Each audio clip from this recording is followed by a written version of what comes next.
Welcome to the Practical Ascension podcast. I'm your Practical Ascension guide, Tracy Goody. Today, I am continuing my Ascension Impact series where I connect with light leaders to get their perspective and focus on how we are and can impact Ascension. Today, I am joined by Emily Ahrens. Emily is a sought-after intuitive healer for female empire builders. She's best known for getting her clients out of overwhelm and burnout and unlocking the wisdom within to create alignment in their business. For over 2 decades, Emily has been practicing healing work directly with powerful visionaries and teaching them how to tap into their intuition to activate quantum growth in their business. Be sure that you are subscribed to catch all of these Ascension Impact interviews and anchor more deeply into your Ascension Impact. Hi, and welcome to this special episode of the Practical Ascension podcast. This is a part of my Ascension Impact series. And first up, I am talking with my friend, Emily Ahrens, who is also a business alignment coach and an intuitive healer. So welcome, Emily, to this fun podcast. Thank you, Tracy. I love anything that we get to do together. So I'm just so happy to be here. Yeah, I agree completely. So Emily and I have been connected for some years now and seem to have a bit of a parallel in some of the energies we move through. So I was really excited to have her on as a guest for this. So what we're looking at today is Ascension Impact. And I want to take a look at it through Emily's eyes, what that means to you. So I'm going to kind of just begin the conversation and ask you, what's coming up right now? Because this moves and changes for us, throughout our journey, as I'm sure you have noticed. So I'm interested to know what is coming up for you around this right now. Well, I love this conversation right now because like I was just sort of talking about before we were recording is like, it feels like I've been wading through all of it and keeping my head above water. And I'm finally going, oh, wait, I got my footing. I can stand up. We're good. And bask in the sunlight. And there's this changing of the tides, which has been feeling really, really good. And I think part of that has been because the catalyst of all this big change in my life, as well as my business, has been birthing my certification and facing sort of this fact that I'm here to disrupt the paradigm of the broke healer so that we can create this positive impact, raise a level of consciousness on the planet, and make a great living doing so. And that's a big thing to face. And I know, like, I had reached out to you, like, SOS, like, friend, there's some shit going on and I need some help. And it's like, it's really great to have you as a friend where I can say like the weirdest things too that are just not weird at all. And you're like, I got you. And Yeah. And that, like, reaching out to you actually really helped me get through it in such a better, grounded way. Yeah. And certainly it's like we have to call in the help when we need help. Totally, because you feel like you're going insane in those places. And I know I was the same. I reached out to you in like the spring when I was going through my craziest crazy, when I was like, I'm pretty sure like I'm not even of this earth anymore. So what's going on? So yeah, I get that as well. So yeah. I'd like to hear kind of a little bit. So you mentioned kind of going into that crazy space whenever you felt that expansion, really owning more of your purpose. And I know you owned your purpose before, so it's not like you were doing something that was out of alignment before, but you kind of like really deepened it. So what was kind of that movement? What did that feel like for you as you're going through that? It felt like a lot of things were changing and moving, but in a lot of ways it was kind of like, okay, Spirit's really helping me out here. It's like all the puzzle pieces were finally on all the table and flipped over so you could see where they all belong. Yes. So instead of having like a piece here and a piece here, it was like, here's the image that you're going to be putting together. Yes, here you go. Here's the guide. And now let's just orchestrate and move this piece here and put the corner over here and all the edges line up. Great. Now it's set. Yeah. So that's what it felt like on a bigger level, but in it, I didn't exactly know that I was doing that. Exactly. So there was like kind of two pieces. There was like the you that was like, I can see it all coming together. And then there's the you also that was like, but what? Like fully. yeah. Yeah. And it wasn't until after the certification was basically done and I was working with a strategy team, and we were kind of putting together the ascension path in my business model and going through the customer value journey. Yeah. And all of a sudden, we have this sort of ascension ladder of like, here's all these different, like a smattering of online classes and courses and workshops and everything. And then suddenly there's my membership, to the folks who joined my certification, and then who moved towards a retreat version of the certification, who then moved towards the coaching of the certification, like this exact specific path. And I was like, what is this? And so, it was like, then I had this clear path, and I go, okay, so if this is the clear path that's just been easily orchestrated, effortlessly, by the way, I mean, obviously I had to make the thing, but not I didn't consciously. No. And it was like, it was just so done. And I go, okay, so out of the smattering, which of these things makes sense and aligns to get people into that direction? And so it was really easy to see like, oh, like those things don't necessarily bring people into that, or they're not for the same person. And actually that was the biggest key takeaway. And on that call, I was with my now COO, Amanda, and she helped to just put the bumpers on my bowling lane and basically say like, well, the integrated energy alignment practitioner training is for transformational coaches and healers.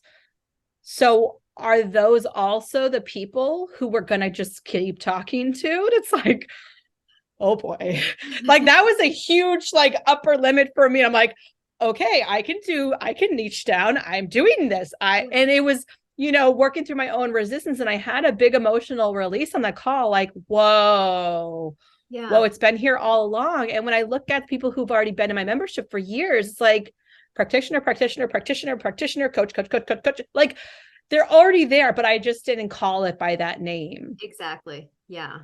And so that, as you kind of situated into that, then it allowed this next kind of version you've been in now to start to unfold, which still sounds to me like it was clumsy for a while, which it normally is, because we're like, okay, we know we're in this transformation and we know where I'm headed now, but there's still kind of the putting back together, right? Yes. Yeah, the putting back together. And also like when we just did like a little flash sale, it's like we're still making sure that it actually aligns to the path.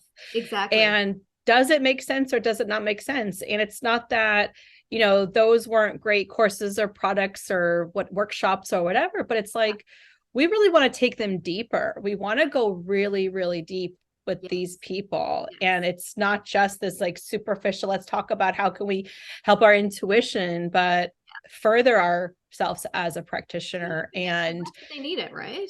Yeah, that's what they needed. And it also takes me back, it's like everything in hindsight. It's like, oh my God, it's been here all along.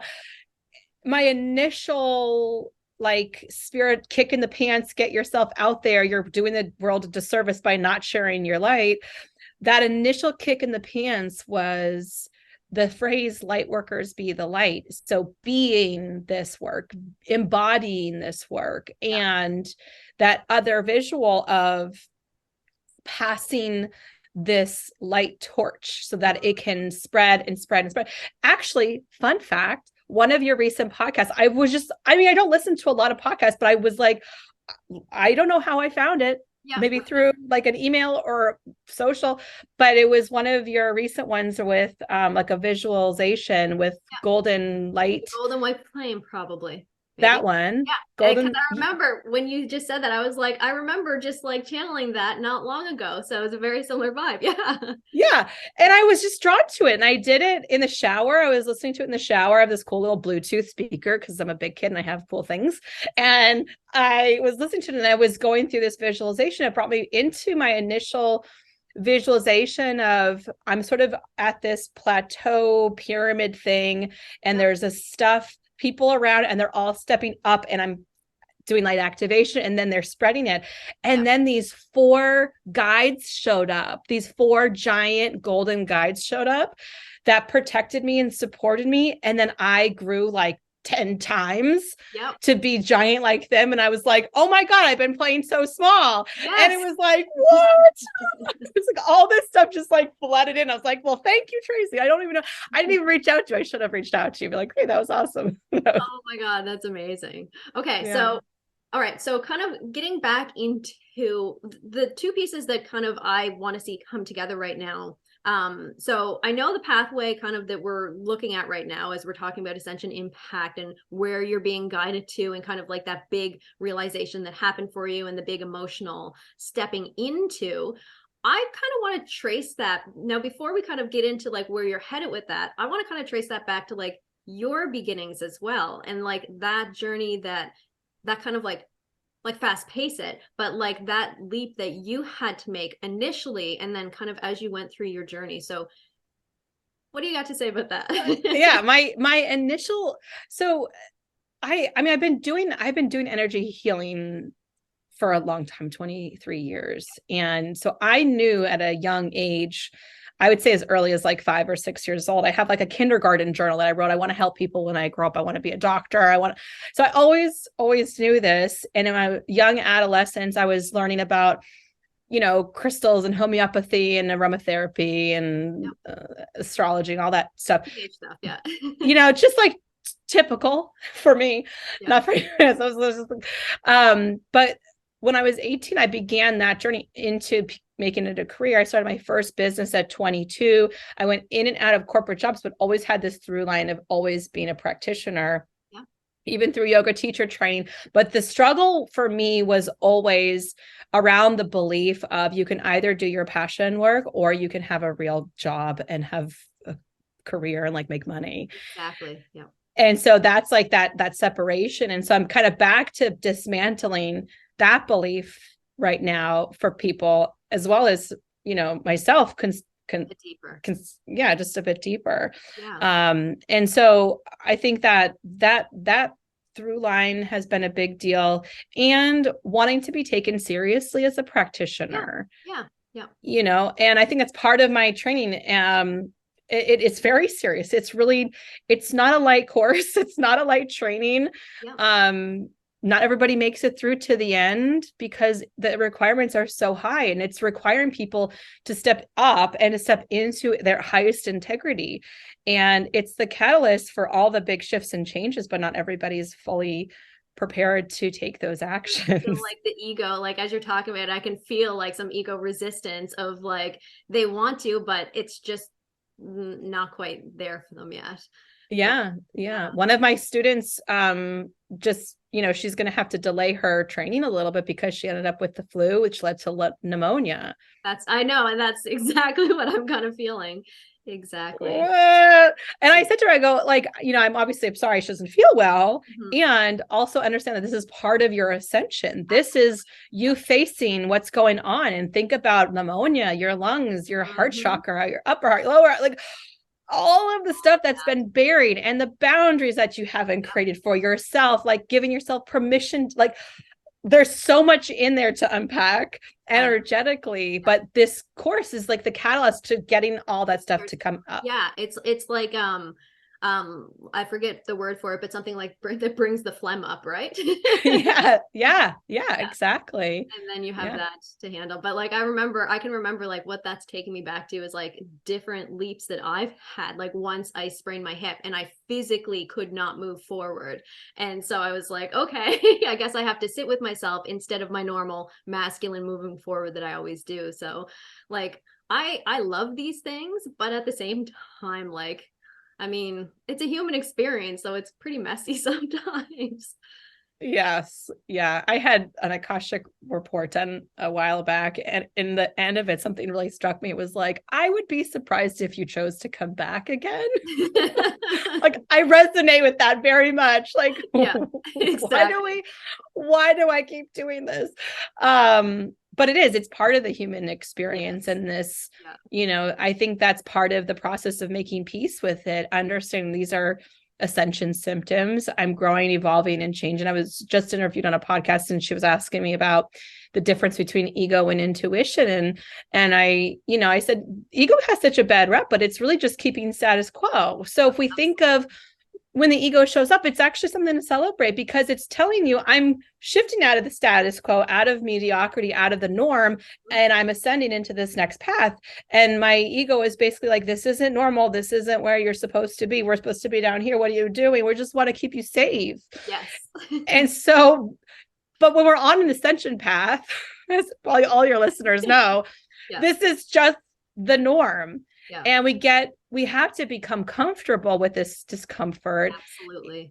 And I think it also makes us really grateful and present when things are going really well. It's like, this isn't like, we don't have to be happy and feeling amazing every single day of the week, but we can find the glimmers and the things that we are so grateful for that can bring us back, that, even if we feel like crap, we're still doing our soul's work. We're still making an impact. Feeling like crap is some of it, right? Like that's, and not like sitting in the crap, but like allowing yourself to feel the emotions of it and feel those things. Just like you said, there's the feeling of like that dissension and those down energies and working with the ego. But then whenever you do get back and you kind of move through those dark nights and you get back, it's just like, wow, like it's even more depth.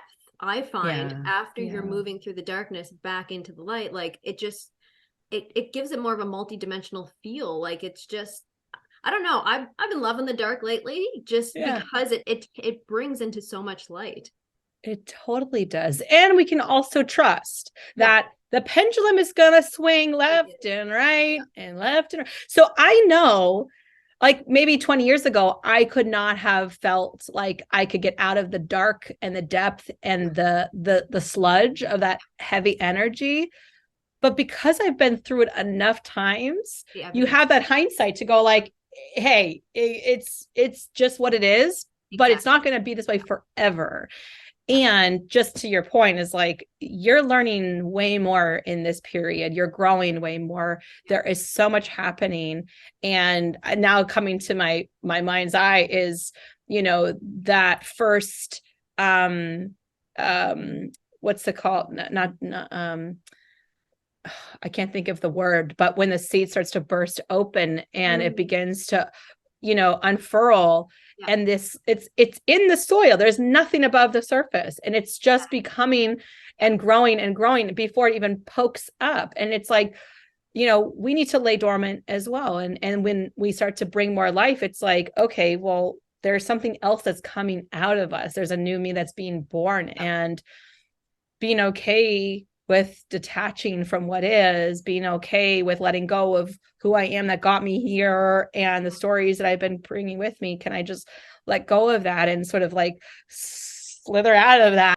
So we're coming back in here. I took a dog editing break because my dog was barking. So we're talking about the coming up out of the soil, the slithering out. And then what I was noticing as you're talking about it too, I notice my body really tells me the indications of where I'm at. Like it's like the ego and the body are really really connected, right? And so just as you're talking about that moment where you're about to burst, I always feel it like in my throat right here. And just like you're saying, like letting go of who you used to be, that's always what it feels like. My throat's like, am I ready for a new truth? Like, am I really ready to express this part of myself, right? And and that feels like a big part of your work that you are doing now, where it's you're working to shift that paradigm of the broke healer. And also like that there's a lot that goes with it, I'm sure, that relates to people actually accepting who they are and accepting their truth on deeper levels. So I want to hear some about this Ascension impact that you are expanding even deeper into. Yeah, big time. And I've just like full chills. I know, me too. It's like, yes. Well, it's been really fun for me because even just like the simplest posts I've done to invite people into learning about the certification, people get triggered by the concept of creating profit. Yeah. Super triggering. Yeah. And what it brought to the surface, which I found to be funny because apparently I've worked through that section of it. I found to be really funny when people would say things like, well, I do this work because of the art of the healing. You're like, well, yes, but we're also in 3D. So if you're in 7D, great. So it's like, so then it gives me like great content to totally talk about, which is like, okay, so you're telling me that you are so committed to just the preserving the art of the healing, that if somebody wanted to pay you $1,000 for a session, you would say, absolutely no, I am only here for the art of the healing, preserving. Okay, so while you're working 3 odd jobs, you don't want to do what you're passionate about and what your soul has led you to do. Okay, just checking. So there's these stories that come up that people share. And it's like, okay, well, I see the people who learn Reiki on the weekend who want to just do it on themselves and their dog. Great. Fine. Yeah. Great. But the people who tend to be drawn towards healing modalities, no matter what they are, whether it's coaching or energy work or hands-on modality or whatever it is that they're doing, Akashic records, whatever, there's something in them that says exactly what it says to us, which is, I feel called to help serve others. Yeah. I want to help spread this work. I want to help other people with their ascension. I want to help them to overcome these blocks or these obstacles that I've been through, make it a little bit nicer, easier, faster for them. Yeah. And that's what we're here to do. We know inside of ourselves that we want to do more to help. And so why wouldn't we also get paid to do that work? And I mean, it just makes sense. Like in the description you're giving, the kind of story that you're giving there about, somebody working, say 3 jobs or whatever, or a job even, right? And then yet the art is the passion. Well, don't you think that if you can focus more of your time and energy on the art and the passion, dissolving like the other things that you have to focus and worry on, don't you think you can give more to this? Don't you think you can be more and create a bigger impact? So like, I can say this logically, because like you, I've been doing the work for years. Yeah. So, I mean, that makes sense to me. But and something I want to kind of bring up here that I've noticed in myself is, so like you, I've been doing, the work on the mindset and all that stuff for years and years and, feeling pretty good about it. No issues with that. And then just recently I've noticed with this kind of new evolution of my truth that is coming to the surface for 2023 is that I kind of felt that twinge, like, am I commodifying Ascension? Like, so then I started getting those kind of beliefs again, but in a different kind of deeper level about, is it okay to be charging for this? And I mean, I've been through that and I know, but I'm like, how dare I quantify Ascension? So just because I've done the work for 10, 15 years, like that, it still came up. And it was triggered because I saw a TikTok of some young person's opinion about it. And I was like, I let it get into my head and like, and then I really had to work that back out. So and there's healer shame. How dare you? Exactly. How dare you charge for your God-given gifts? Yeah, exactly. I'm sorry, don't carpenters make money?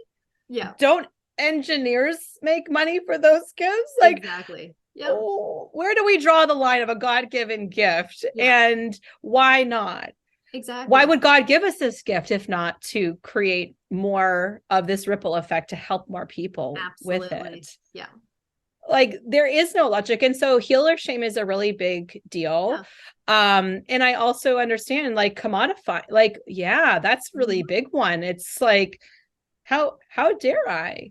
But there has to be an energy exchange. You and I have both know this so well, is like, you can't keep giving your stuff away. It doesn't stick. And so sometimes we have to realize that it's actually an act of love and of service for us to charge so that the work can stick. Absolutely. So that there is an even energy exchange. And if we, and this is also part of the work that I do, is to help bring language and understanding on a more left brain, analytical, strategic level of like, what are you actually doing? What is the transformation that you are providing? Because as practitioners, you know, we do one-on-one work, we do group work. And whether you're in an individual one-on-one group setting, virtually or in person, it is so specific and individualized that you're like, I don't know how I can encapsulate that. And like, how can I promise this that happened that was like so crazy, amazing, whoa, the transformation. Yeah. But like, I wonder if I can. We would get into self-doubt. I wonder if I could replicate that for 100 people. Yeah. Can I do that for 100 people? Yeah. And then we do it for 100 people, like, but now I'm in a group setting. Can I do it for 1,000 people? Yeah, exactly. And then we do it for 1,000 people. We're like, can I do this consistently though? Yeah. Like, will it go away then? Like, so we get all these different upper limits of how much are we able to do, and how can we hold that space for transformation? Yeah. But the thing is that we've been tricked into doing, and I do believe it. We've been tricked into doing is selling our tools. So what I mean by that, and this is part of the big mindset shift is that I help with people with deprogramming, is like, you don't take your car to the mechanic and ask them to take you into the shop to tell me which tool and wrench and analytical tool and, you know, sophisticated software they're using to diagnose your car's problems that then gives you a print up with all the problems. And then you can check off which upgrade or downgrade or wipers being replaced or filters, Because I see this piece of paper that comes back from my car dealership and says all these different levels. Okay. I don't care what tools you use. Yeah, exactly. Just, how about this? I'll bring my car in, and then when I get it back, it's better. Yeah. And that's truly what our customers are just asking for. Yeah. How do I go from this to that? I don't need to know which tool you're using because I actually am not sophisticated enough to even know the difference if you told me. Yeah, exactly. Nor is it my business. So we are no longer treating our businesses as practitioners, as mechanics. Yeah. We don't need to say, I do Reiki and Akashic and I do cards and I do this and I connect with your pet. And then I do like, no, you lost me already. Yeah. You can't sell your session that way because people don't need to know the tools you use. They want to know, can you get me the result or not? And so part of us get into self-doubt of like, well, can I get that result? The best way to know if you can or you cannot is you look back at what you've already been doing. Yeah. You look back at your practice sessions, you look back at your clients that you've been working with in any capacity and write down the name. They came in for this, they got that. Exactly. Yeah. Then suddenly you have this list. I can help with clearing money blocks. I can work on childhood trauma. I can work on clearing ascension symptoms and pain. I can help people to create larger containers for financial abundance. And oh, because I literally know the person's name who I did that for. That's how I know I can do it. And that's because it happened. Like you get the left brain involved, because I think that's important, that you can't just energy heal your way through these old programs and like paradigms, because there comes a point where the ego and the logic is so loud that you got to give it something to work with. You got to work with it in order to move forward. So being able to define that transformation, I think, really helps to move that forward. Yeah. And it can be so esoteric. And, I think, when you're with somebody on a one-to-one basis and there is an emotional release, it's like a bell that you rang and it can't be unrung, that you both have had this mutual experience. Yeah. I'm getting like chills as I say this. That it's so intangible. Yeah. It's esoteric, it's energetic, but like, you do DNA restructuring, like you're just like, you're changing it on this like profound level. Most muggles cannot understand. Exactly. I go in there and every time I go in, I do not know what's going to happen. And there's always something new. Like, I'm just like, okay, all you can do is just like go with it, because I'm not going to understand. And I've been working with it. Like, so how can I expect somebody that's not working with it to understand my definitions of it? Yeah. And I think part of it, it's not that we're dumbing down what we do. Yeah. We're going down to just like, how can we explain this in the simplest Yeah. terms from A to B? Yeah. And it's worth X, Y, Z as an energetic exchange. And, I think that people who are working on mindset or hypnotherapy or energetic work, we have this like broad spectrum of what we can charge. Yeah. Yeah. And, I know when I was in a brick and mortar doing massage, like I was basing my prices based on my neighbors and what they were pricing themselves on. And that's what we were taught. That's what we were always taught. Price yourself based on your neighbors and then discount yourself. And so these paradigms have to shift. That can't be the way that we keep doing things. Yeah. And, I don't know about you, but I remember when I first started to increase my prices, I was in the brick and mortar. I was $125 for 90 minutes. I only did 90 because I really just couldn't I needed 90 minutes to get what I needed to have done. Yeah. And so the first way I upgraded was I took off 45 minutes and an hour and all the other crap that I had just clouding up my client's decision space. Yes. Yeah. So I just did one 90-minute session. Yeah. And from that point, when I started to do online work and virtual work with folks, and I could do maybe a shorter session and have explosive results, I could still stay at that price rate. So basically I'm doubling my rate in a shorter amount of time. Exactly. And when each time I would increase my rates, it was because I felt a calling. Something inside of me was like, it's time. The problem that happens with a lot of us practitioners is we hold off when it's come to us. Yeah. And I really I've done this enough times to know that when it comes to us to say it's time to increase your price, it's because it's like there's this level of work that's ready to come through. Yeah. And it can't. It's like stuck. It can't come through when you're only charging $90 a session or whatever it is. It's like this price has to come up so that the work can come through this next channel. Exactly. And when we put off raising our prices, our work stays at this level. Yeah.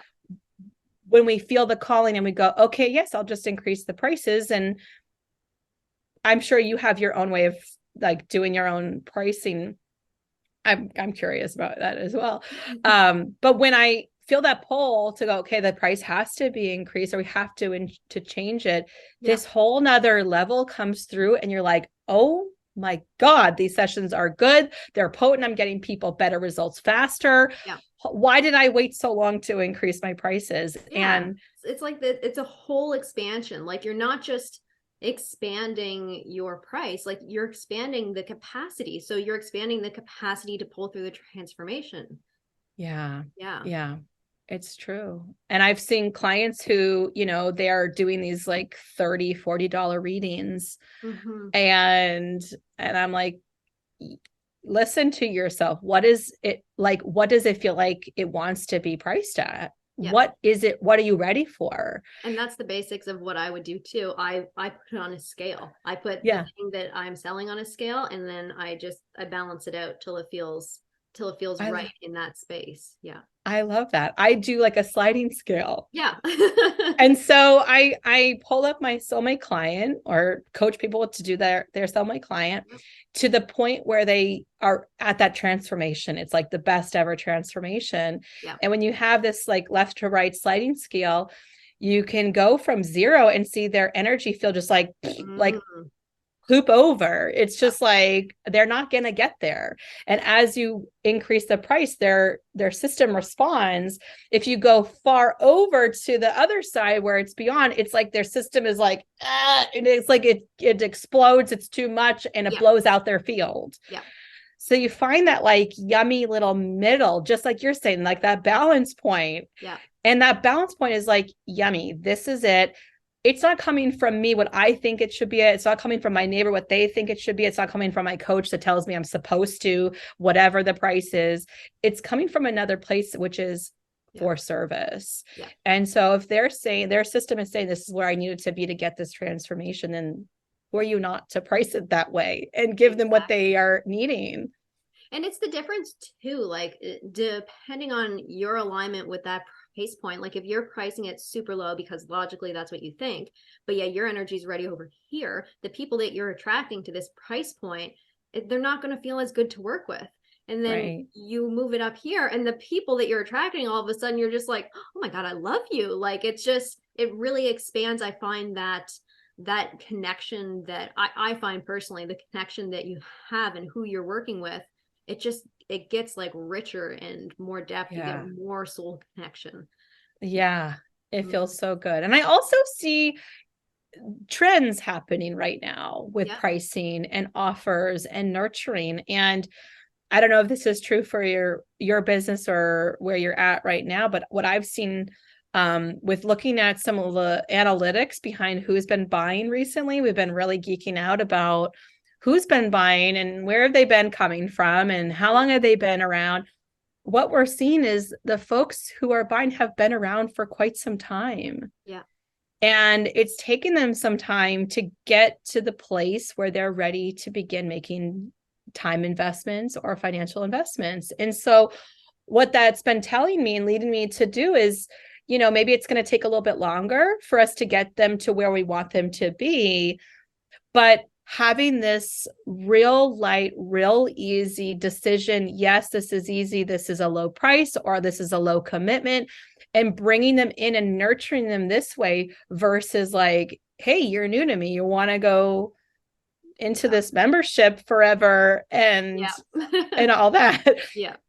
And I think it's like this slower process. And I think part of that is the climate right now where we're being told this story of oh my gosh, like the word isn't even in my mouth right now. The recession. There it is. We're being told these stories that like this recession is happening. Well, I have a guy, one of my friends, who does stocks, like that's his profession. That's what he teaches other people. And he's like, listen, they're still feeding us this narrative. You actually look at the stocks, like it already happened. This narrative is still being fed to you, but it already has happened. We're on the other side of it. And so if people are being fed this narrative that we're in this recession, there's instability, there's insecurity, hold on to your purse strings. We have to be sensitive to that as well. People have gone through this maybe traumatic time or are still experiencing trauma, and their buying patterns are changing, and that maybe we have to be sensitive to that. And so I feel like that's what I've been really called to do, is like this slow nurturing and give them a bit of an experience. And like, to me, this is like, that's really the embodiment. When I'm looking at business energy recently, I'm really looking at like the breaking down of that old masculine and the wounded feminine within there, which is very much that victim energy that you're saying. So your response and our response to noticing that victim energy is like prevalent is not saying that, oh, well, let me push it and let me work with that fear and let me tell them, they're going to miss out. We're not working with that, because that's the old, like that's the wounded masculine. That's the old paradigm. Instead, you're bringing in that divine feminine, and just the word you use, nurture, over and over again, because that's what it is. Because we're not here to force somebody into our programs. We're here to give them the invitation, give them the opportunity for it. So because that's really what it is. So that nurturing and just allowing them at their own kind of pace to move into that energy flow. So that's beautiful. And this is something else. And I'll be mindful of our time here because I feel like we could chat for a while. But that's something else that I'm really feeling, and I'll be having other conversations, I think, in this Ascension Impact series similar to this, but is really that movement over from the wounded masculine way of doing business that we've been really in for thousands of years. So it's going to take a lot to break it down. But those of us in these businesses and these healers and the healers that you're helping to break down their money energy and money consciousness, like it's a whole reworking of money consciousness, of business energy. Like we're doing our individual parts, but there's a big picture going on here, and we're just kind of beginning it. So it's really exciting to think of this trickling down more into mainstream. And I mean, it'll be a while, but like we're the catalyst for this, the beginning. So I no love pressure. No pressure, but so I love this Ascension impact focus for you. And my nose is starting to run because there's a lot of energy flowing as we're talking here. But I love this as your focus of Ascension impact. So I do want to kind of begin to wrap it up a little bit and just hear any kind of final thoughts or anything that is coming forward to you around how people can impact their ascension on this pathway of breaking through that old wounded healer, wounded money archetypes. Yeah, the wounded healer is for sure the big one to look at in ourselves. And actually, I think that was on one of your podcasts too. I think that it was like, I think you mentioned wounded healer somewhere, and I was like, ding, ding, ding, ding, ding. And sitting with our own wounded healer is going to give us so much insight, so much direction, where we need to look at, what we need to really look at and heal, let go of, clear. Where are we moving towards? And sometimes it's just there to stop us to say, hey, just pay attention real quick right here. Yeah. And we can move through that. Looking at our own wounded healers is really a part of that money story. But I loved how you framed that of the wounded masculine. And we, people call it bro marketing. And it's like really wounded bro marketing. It is wounded bro, yeah. Because it's not a fully heightened like divine masculine energy holding space and showing direction, creating a container for the flow to happen. It's not, it is, it's pressure. It's, I have the answers, you don't, everybody look at me, like blaming, shaming. Yeah.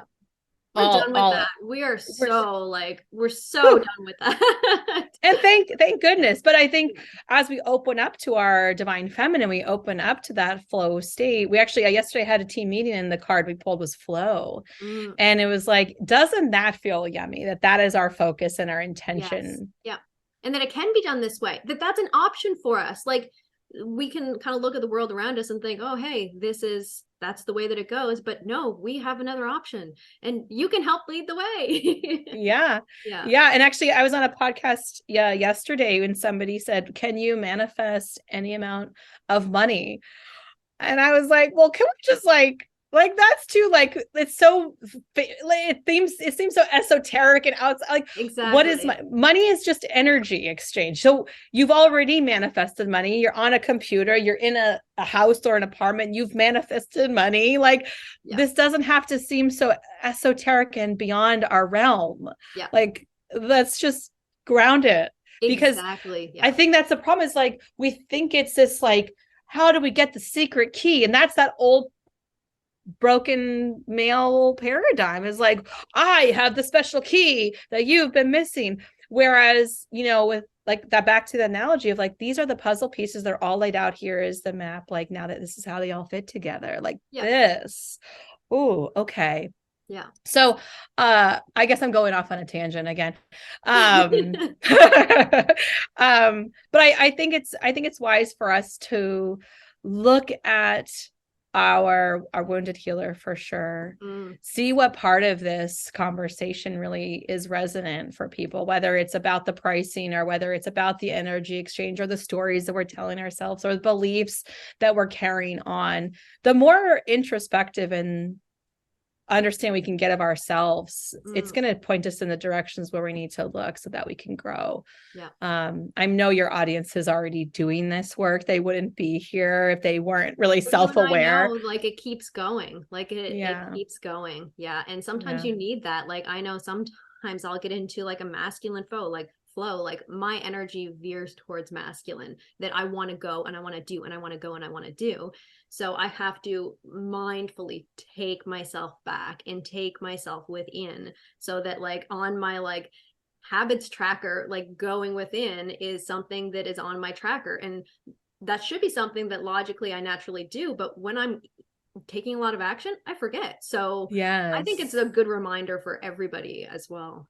Yeah. And it can feel so good. I know for me, my work days have really consisted of fewer work hours and more like outdoor play time and lunch dates. Same. And like, it's like so bizarre to say that. And it feels so privileged. I feel so privileged to say that.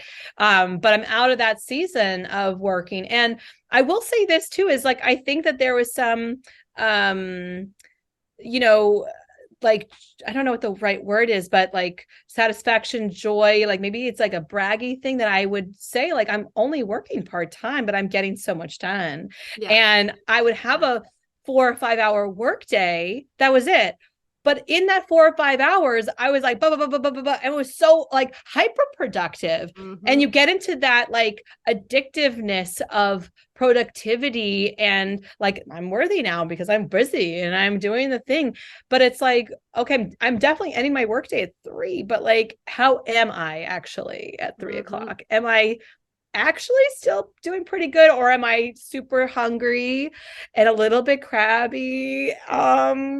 Yeah. Okay, need to take a goat's break, get outside, like go visit the goats for a little bit. So it's been less of that worky thing, Yeah. and that I love what you're bringing to the table too. Is like less of the worky doing and more of the being More of and the being. playing. And that takes it back to what you said about looking within. And that's part of the wounded healer is she might feel like she has to do, but she just kind of allow it to look within. And then you're going to find out, oh, hey, that's actually, I need more stillness. So it Yeah. just, yeah, it's all part of Yeah. it.